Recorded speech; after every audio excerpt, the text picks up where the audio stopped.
오늘의 말씀의 주제는 인생의 르비딤 앞에서라는 주제로 여러분들이 잘 알고 있는 출애굽기 17장 우리 8절부터 16절까지의 말씀을 함께 살펴보기를 원합니다. 여러분, 눈으로 관찰하기 힘든 작은 물체를 보기 위해 사용하는 기구는 현미경입니다. 그리고 멀리 떨어진 경치를 보거나 전체를 관측할 때 사용하는 기구는 망원경이라고 합니다. 그래서 우리는 실제로 우리의 눈으로 볼 수 없을 정도의 작은 것을 보기 위해서 현미경을 사용하고, 멀리 있는 것을 뚜렷하게 보기 위해서 망원경을 사용합니다. 여러분, 현미경과 망원경을 사용하는 쓰임새는 조금 다르죠. 작은 것을 보기 위해서, 멀리 있는 것을 보기 위한 쓰임새는 다르나 사용하는 이유는 동일합니다. 바로 무엇이냐면 자세히 살펴보기 위함이죠. 하나님은 하나님의 자녀들을 늘 언제나 여러분 자세히 살펴보고 계십니다. 하나님의 눈은 현미경보다 더 세밀하게 우리의 인생을 지켜봐 주셔요. 그래서 아무도 알지 못하는 우리 안에 있는 심령과 또 우리의 마음에 상처가 있다면 상처와 숨겨진 죄가 있다면 그 모든 죄의 쓴뿌리까지도 주님께서는 꿰뚫어 보십니다. 또 하나님의 눈은 망원경보다 더 멀리 우리의 인생, 미래를 선명하게 알고 계십니다. 보고 계시죠? 그래서 우리가 가야 할 길도 다 아시고 우리의 길을 예비해 주십니다. 구약의 욥은요, 인생의 그 어려움 속에서 자신이 믿고 신뢰하는 하나님에 대한 마음을 이와 같이 고백했습니다. 우리 욥기 34장 21절의 말씀을 같이 읽어보겠습니다. 그는 사람의 길을 주목하시며 사람의 모든 걸음을 감찰하시나니. 아멘. 여기서 그는 당연히 하나님이시죠. 하나님께서 하나님의 자녀들의 그 길을 주목하시면 삶을 주목하시고 사람의 모든 걸음을 감찰하신다라는 것이죠. 믿으십니까? 이유는 하나님께서 하나님의 자녀를 사랑하시기 때문입니다. 하나님께서 저와 여러분들을 사랑하십니다. 그래서 하나님께서는 주무시지도 아니하시고요, 졸지도 아니하시며 하나님의 백성들을 늘 감찰해 주십니다. 여러분, 감찰하다라는 말의 그 성경적인 원어의 의미 중에 하나는 이제 바라보다라는 뜻이죠. 그런데 이것은 그냥 육안으로 바라본다라는 그 의미가 아닙니다. 여기서 감찰한다라는 것은 이해하신다라는 뜻이에요. 느끼신다라는 겁니다. 이 말은 지금 하나님의 자녀들이 어떠한 상태인지를 주님께서 다 이해하신다는 거예요. 느끼신다라는 거죠. 어떤 고민을 가지고 있는지 느끼시고 어떤 기쁨이 있는지를 주님이 다 아신다라는 거예요. 이것이 감찰하신다라는 겁니다. 그만큼 하나님의 자녀를 향한 하나님의 시선이 다른 곳을 향하지 않고요, 오로지 저와 여러분들을 향해 있는 줄 믿습니다. 지금도 주의 자녀인 저와 여러분들을 계속 감찰하고 계셔요. 할렐루야. 그 이유는 하나님께서 우리를 너무나도 사랑하시기 때문입니다. 성경은요, 그 하나님의 사랑을 일방적으로 받는 백성들을 우리에게 소개해 주고 우리도 그와 같은 사랑을 받고 있음을 말씀해 주고 있습니다. 성경에서 하나님의 사랑을 일방적으로 받는 백성들이 있죠. 바로 누구냐면 이스라엘 백성들입니다. 이제 말씀의 현장으로 한번 들어가 볼까요? 여러분, 이스라엘 백성들은 애굽에서 나와서 많은 어려움들이 있었습니다. 애굽 군대가 쫓아오기도 했고요, 먹을 것이 떨어지기도 했습니다. 광야 가운데 물이 없어 고통스러운 시간들을 보내기도 했어요. 그런데 그때마다 하나님께서는 이스라엘 백성들에게 무엇을 주시냐면 은혜를 주셨습니다. 여러분, 이렇게 먹는 거, 마시는 거, 사는 거, 이 모든 것을 뭘로 주셨다고요? 은혜로 주셨어요. 다 은혜예요. 살 길을 열어주신 것입니다. 홍해 앞에 있으면 바닷길을 열어주시고 광야 가운데 있으면 만나를 내려주시면서 목말라 고통 속에 있을 때 말도 안 되는 방법이죠, 바위에서 물이 나오게 하시는 방법을 통해서도 하나님 백성을 먹이셨어요. 그리고 때마다 하나님은 말씀도 주셨습니다. 그래서 그들이요, 무엇을 해야 될지, 어디로 가야 될지, 어떤 결정을 내야 될지 하나님께서는 때마다 그들을 사랑하셔서 말씀을 주신 것이죠. 그때 하나님께서 주시는 말씀에 여러분 온전히 순종하면요, 삶의 은혜가 임하고요, 살 길이 열리는 것이죠. 왜냐하면 이미 하나님은 주시려고 말씀하시는 겁니다. 여러분 기억하십시오. 하나님이 우리에게 말씀하시는 것은요, 이미 주시려고 말씀하시는 거예요. 그 말은 하나님께서 이미 우리에게 말씀이 임하고 우리 가운데 말씀을 주실 때 결국 나를 사랑하시는 하나님의 고귀한 뜻이 있다라는 것입니다. 우리 인생 가운데 그런 은혜를 늘 누릴 수 있도록 말씀의 귀를 기울이는 성도들이 되기를 소망합니다. 자, 그런데죠. 하나님의 말씀과 인도하심이 어느 때는 우리가 예상하지 못했던 다른 결과와 다른 길로 인도하실 때가 있다라는 거예요. 오히려 하나님의 뜻을 따라 나아갔지만 성경에서 보면 많은 풍랑을 만나거나 위협에 처할 수도 있다라는 것을 성경에서는 수시로 말씀 가운데 우리에게 교훈하고 있습니다. 인생의 어려움을 만날 때가 있다라는 것이죠. 그럴 때 우리는 생각합니다. 왜 하나님께서 우리에게 왜 이러한 시련들을 주시는가라고 생각을 해요. 그러면서 입에서 뭐가 나오냐면 불평이 나와요. 원망이 나옵니다. 출애굽기 17장입니다. 우리는 오늘 8절부터 읽었지만 이 17장에는 두 가지의 사건이 나와요. 두 번째 사건을 먼저 이야기를 한다면 오늘 본문입니다. 8절을 한번 읽어보겠습니다. 같이 읽겠습니다. 그때 아말렉이 와서 아멘. 이스라엘은 아말렉과 르비딤에서 싸우게 되었다라고 8절에 기록되어 있어요. 자, 여러분 저를 보시고요. 르비딤이라는 말이 나오는데요.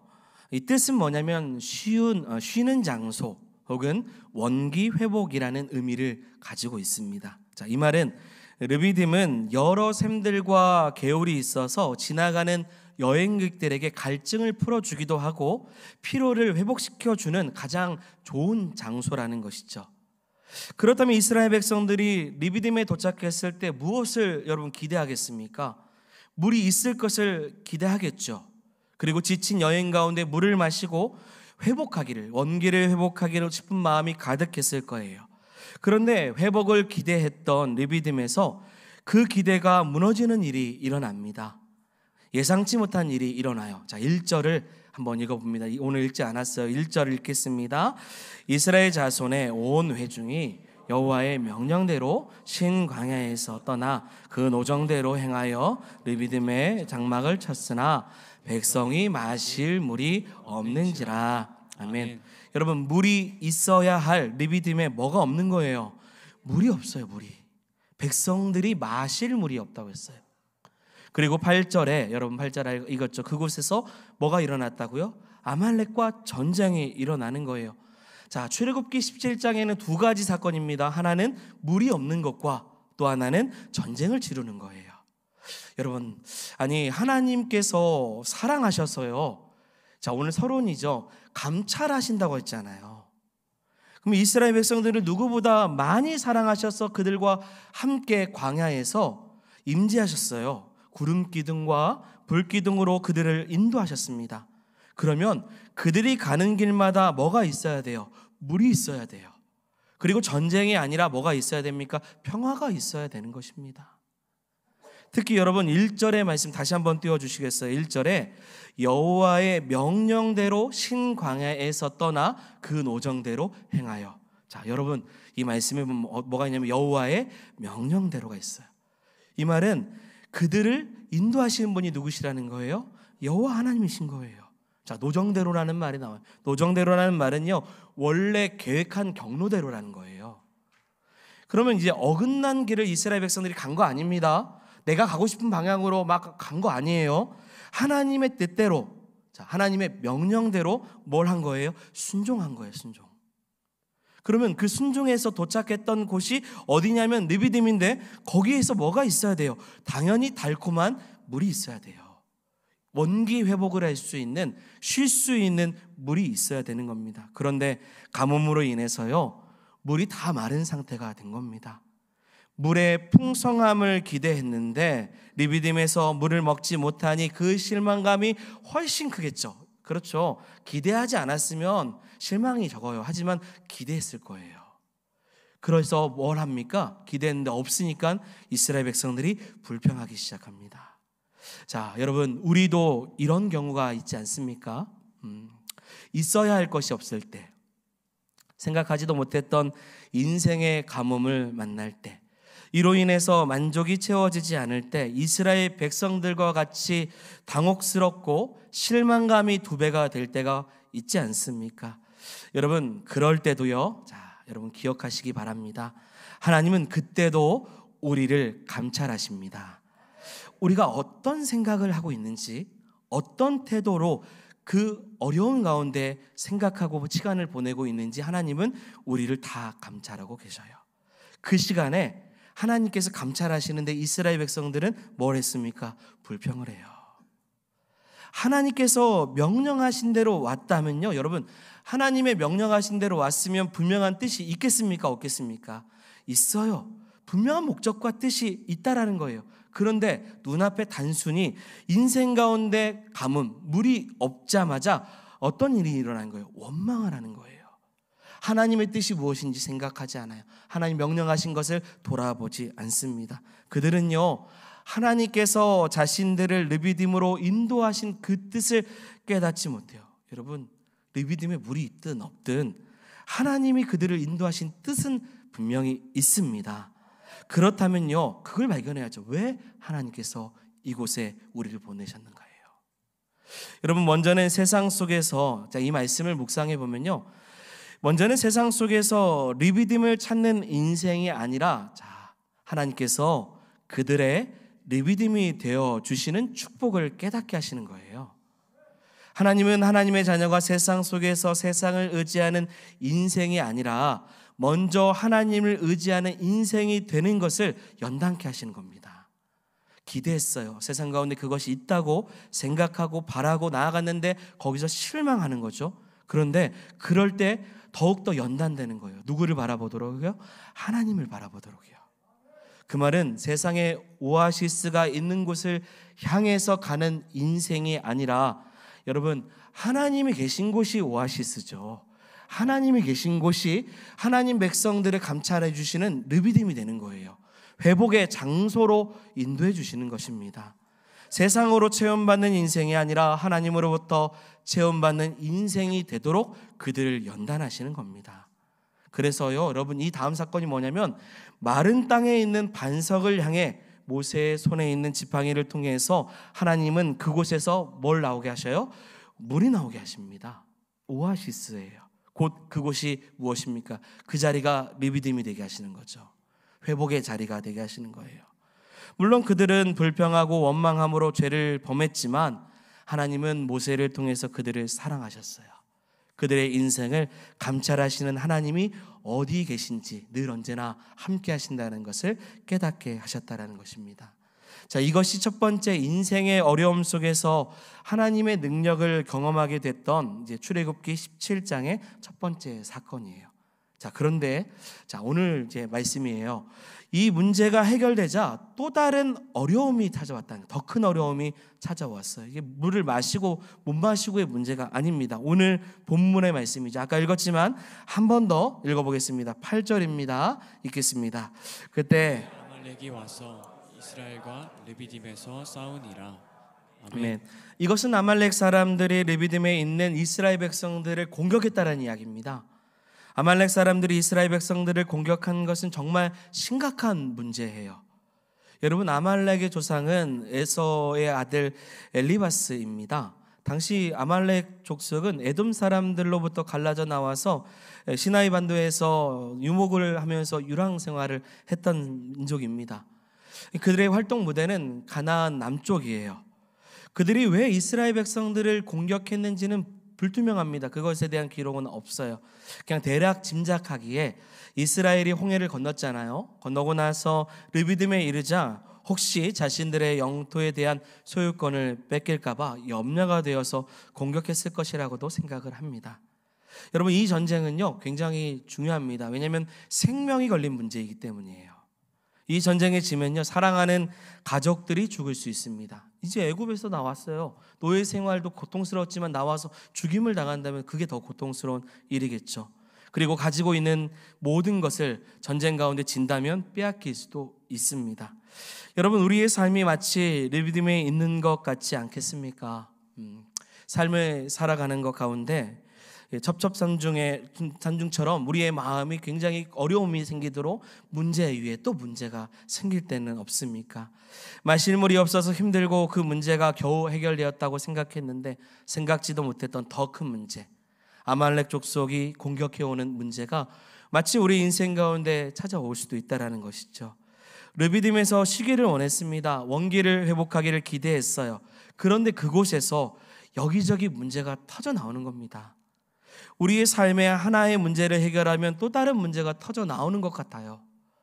우리의 삶의 소망을 기대했던 곳에서 문제가 일어난다는 거죠. 여러분, 학교가 르비딤이라고 생각을 했습니다. 직장이 르비딤이라고도 생각을 했어요. 가정이 르비딤이라고 생각을 했어요. 교회는 반드시 르비딤이라고 생각을 했습니다. 그곳이 나를 사랑하시는 하나님의 회복의 자리라고 생각을 했어요. 그런데 그 르비딤에서 생각지 못한 문제와 어려움을 많이 만난다는 거예요.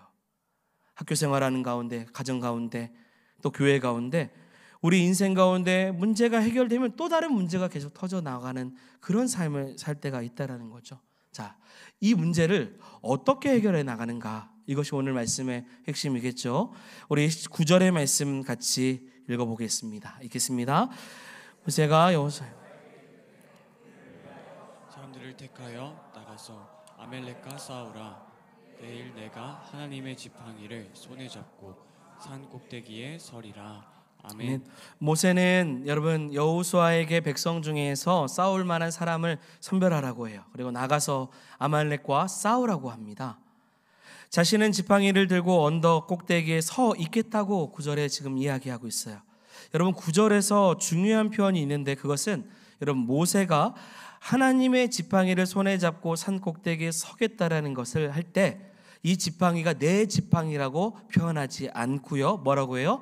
하나님의 지팡이라고 표현한 거예요. 원래 이 지팡이는 모세가 미디안 광야에서 양을 돌볼 때 사용했던 아주 평범한 지팡이입니다. 당연히 이 지팡이는 모세의 지팡이죠. 그런데 모세가 이 지팡이를 내 지팡이라고 말하지 않고 하나님의 지팡이라고 표현한 이유가 있습니다. 그것은 하나님께서 모세의 지팡이를 여러분 하나님의 능력의 통로로, 기적의 통로로 사용하셨기 때문이죠. 르비딤에서 백성들이 물을 얻지 못했을 때도 모세는요 하나님의 말씀에 순종해서 이 지팡이로 바위를 쳤습니다. 그러자 바위에서 물이 쏟아져 나오죠. 그뿐이 아닙니다. 여러분, 출애굽 있죠. 출애굽할 때 10가지의 재앙을 내릴 때 이 모세의 지팡이를 사용하셨어요. 지팡이로 나일강을 치자 나일강이 피로 변했습니다. 지팡이로 시내와 강 위에 올리자 개구리들이 올라왔습니다. 지팡이를 뻗어 땅에 먼지를 치자 먼지가 이로 변했습니다. 모세가 지팡이를 하늘로 높이 들었을 때 우박이 내렸어요. 홍해바다 앞에서는 어떻습니까? 바다를 향해서 지팡이를 들 때 바다가 갈라지고 마른 땅이 되게 하셨어요. 여러분, 모세가 지금 아말렉과의 전쟁을 앞두고 자신의 지팡이를 내 지팡이라고 하지 않고 하나님의 지팡이라고 말한 것은 모세의 신앙 고백입니다. 어떤 신앙 고백입니까? 어떠한 어려움과 위험이 눈앞에 있어도 하나님만을 전적으로 의지하겠다라는 신앙 고백이에요. 이 지팡이는 모세에게 역사하시는 사랑 여러분 하나님의 능력의 증거인 것입니다. 그래서 모세가 하나님의 지팡이를 들고 가겠다라는 것은요 간단해요. 그냥 하나님만을 의지하겠다라는 믿음의 표현인 것입니다. 여러분, 모세는 처음부터 믿음이 좋은 사람은 아니었습니다. 여러분, 하나님께서 모세를 처음 불러주셨을 때 그 여러분 모세의 모습을 기억하십니까? 하나님께서 모세를 사용하셔서 이스라엘 백성들을 구원하는 지도자로 쓰겠다고 하셨을 때 모세는 하나님의 부르심 앞에 거절을 했어요. 모세는 3번이나 거절합니다. 저 못하겠습니다. 저 말을 잘 못합니다. 하나님 다른 사람을 좀 보내주십시오 라고 해요.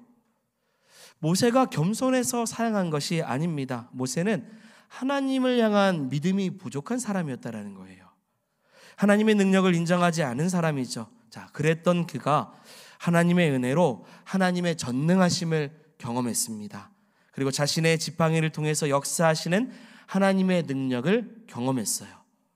모세의 믿음이 변화되고 이제 성장한 것입니다. 자, 그래서 아말렉과의 전쟁이라는 큰 어려움 앞에서 모세는 하나님의 지팡이를 들고 언덕 꼭대기에 서서 나아가겠다고 고백한 것입니다. 이것은 철저하게 사랑하는 여러분, 하나님만을 의지하겠다라는 모세의 믿음의 고백인 것입니다. 이제 모세는 온전한 믿음의 사람이 되었어요. 이제 모세가 산 위에 올라가서 손을 들면 이스라엘이 이길 것이고 손을 내리면 아말렉이 이기는 것입니다. 자, 이 부분을요, 자, 이제 여러분 두 가지로 해석을 할 거예요. 이 말씀 들으시고 우리가 함께 또 결단하기를 원합니다.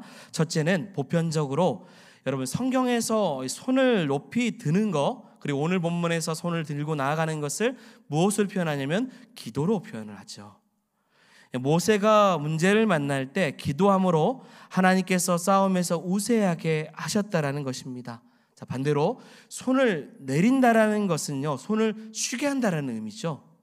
이것은 어떤 특별한 행동을 취하지 않았다, 이제 적용해 본다면 기도하는 것을 멈추고 쉬었다라는 것입니다. 사랑하는 여러분, 하나님께 기도하시기 바랍니다.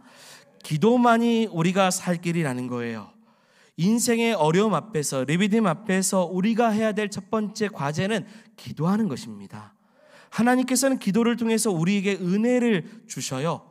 마치 모세에게 지팡이를 통해서 기적과 은혜를 주셨듯이 하나님께서 주시는 그 지팡이, 하나님의 지팡이, 이것이 무엇이 되게 하냐면 기도가 되게 하십니다. 그래서 모세가 지팡이를 들고 나갔듯이 사랑하는 여러분, 우리는 기도의 손을 들고 하나님께 나아가는 귀한 성도가 되기를 원합니다.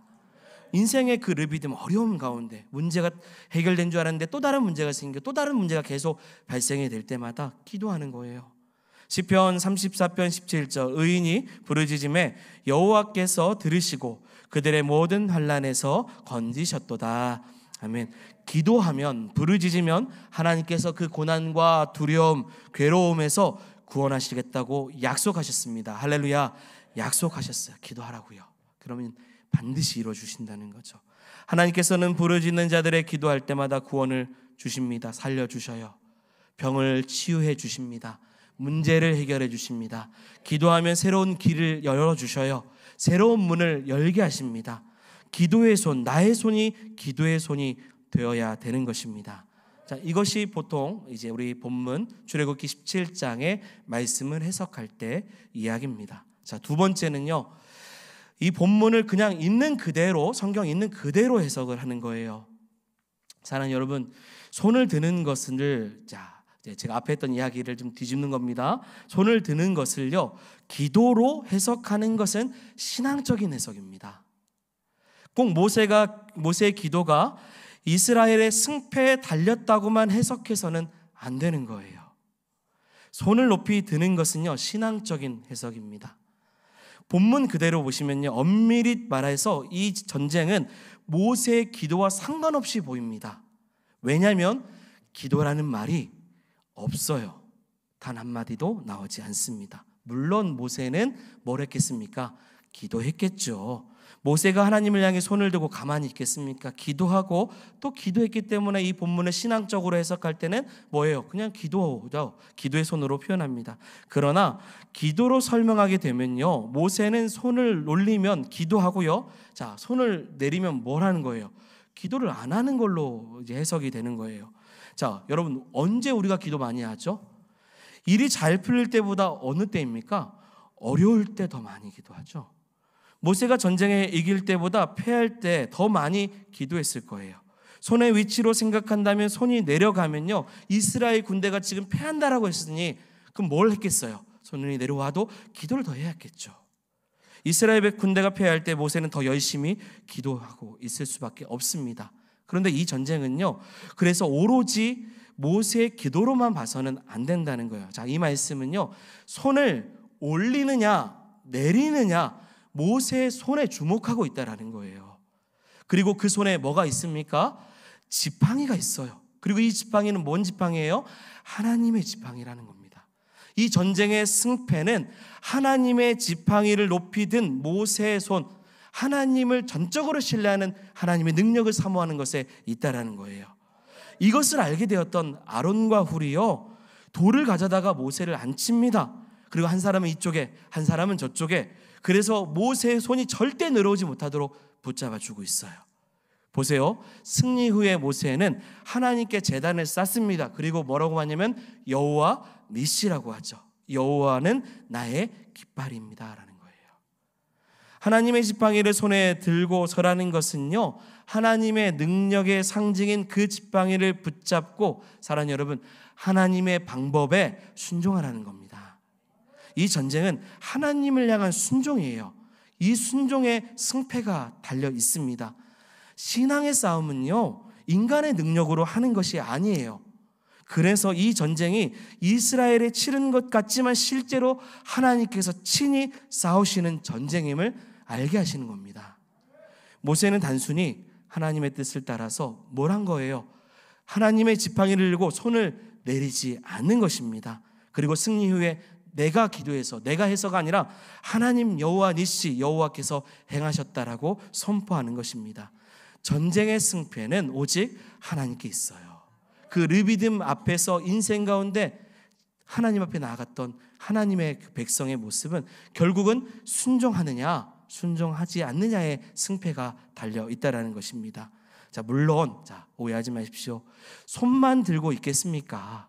당연히 모세가 하나님을 향해서 계속 찾고 구했겠죠. 그러니 아말렉과의 이 전쟁을 모든 성경에서 기도로 승리한 전쟁으로 해석을 하는 거예요.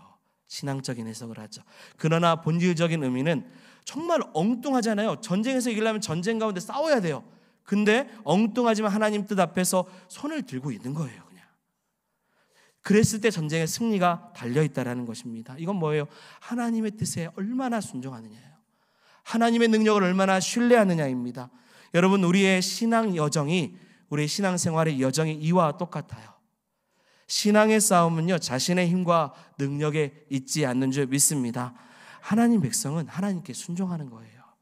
그래서 순종할 때, 말씀에 순종할 때, 하나님만을 의지할 때, 그래서 여호와의 명령을 따라서 인생 가운데 르비딤 회복의 자리를 갔는데 거기서 황당하게 가뭄이 있고 물이 없어도요, 그곳이 하나님 뜻이라면 믿는 거예요. 그리고 그곳에서 불평하지 않는 것입니다. 하나님 앞에 하나님께서 나를 왜 르비딤에 보내셨는지를 생각하는 거예요. 여러분들의 삶에 르비딤을 만날 때가 있습니다. 인생의 소망이 이루어지기를 기대했지만 그 기대가 무너지는 아픔을 경험하는 순간이 있을 수도 있어요. 여러분, 그때 좌절하지 마시기 바랍니다. 절망하지 마시기 바랍니다. 하나님께서는 하나님 백성에게 계속 요구하시는 것은 하나님의 말씀 앞에서 순종하라는 거예요. 모세가 하나님의 지팡이를 높이 든 것처럼 우리도 붙잡고 있는 거 다 내려놓고 하나님만을 향해서 순종의 손을 들고 있을 때, 그리고 그 손을 들고 하나님의 능력이 나타나도록 간절히 기도하고 나아갈 때 하나님께서는 그 땅 가운데 물도 주시고 전쟁 가운데 승리케 하시는 것처럼 우리의 인생을 회복되게 하실 것입니다. 하나님께서는 우리를 감찰하셔요. 그래서 기도할 때 하나님은 위기를 오히려 기회로 바꾸시는 역사를 보여주실 것입니다. 이런 길을 열어주시는 하나님을, 승리케 하시는 여호와 니시 하나님을 온전히 신뢰할 수 있는 성도들이 되기를 원합니다. 한 해 동안 인생 가운데 하나님께서 만사 형통하도록 인도해 주시기를 간절히 소망합니다. 하지만 그 가운데서 어려움이 있을 때, 그 어려움 앞에서도 끝까지 주님을 전적으로 신뢰할 수 있는, 나의 하나님 앞에 여호와 니시를 고백할 수 있는 우리 모든 성도들이 되기를 주의 이름으로 축원드립니다. 아멘. 우리 말씀을 생각하면서 같이 세상의 유혹 시험이 함께 찬양하며 나가기 원합니다. 우리 1절과 3절을 찬양할 것입니다. 세상의 유혹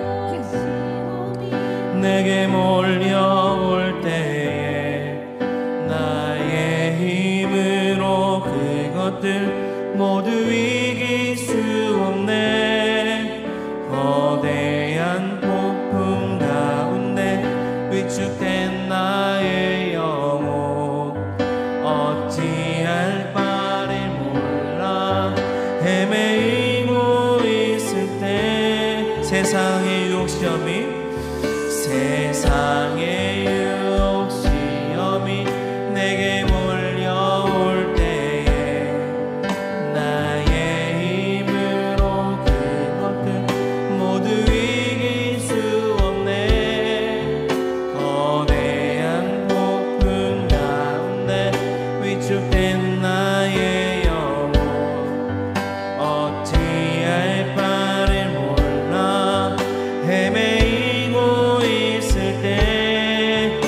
주를 찬양, 주를 찬양, 손을 들고 찬양. 전쟁은 나에게 속한 건 아니니 주를 찬양, 손을 들고 찬양. 전쟁은 하나님께 속한 것이니 주위를 둘러보며 아무도 없는데 믿음의 눈을 들면 보이는 분 계시네. 지금도 내 안에서 역사하고 계시네. 사망과 어둠의 권세 물리치신 예. 한 번 더 믿음으로 고백합니다. 주위를 둘러보며 아무것도 없는데 믿음의 눈 보이는 분 계시네. 보이는 분 계시네. 지금도 내 안에서 역사하고 계신 사망과 어둠의 권세 물리치신 예수님. 우리 같이 고백합니다. 주를 찬양, 주를 찬양.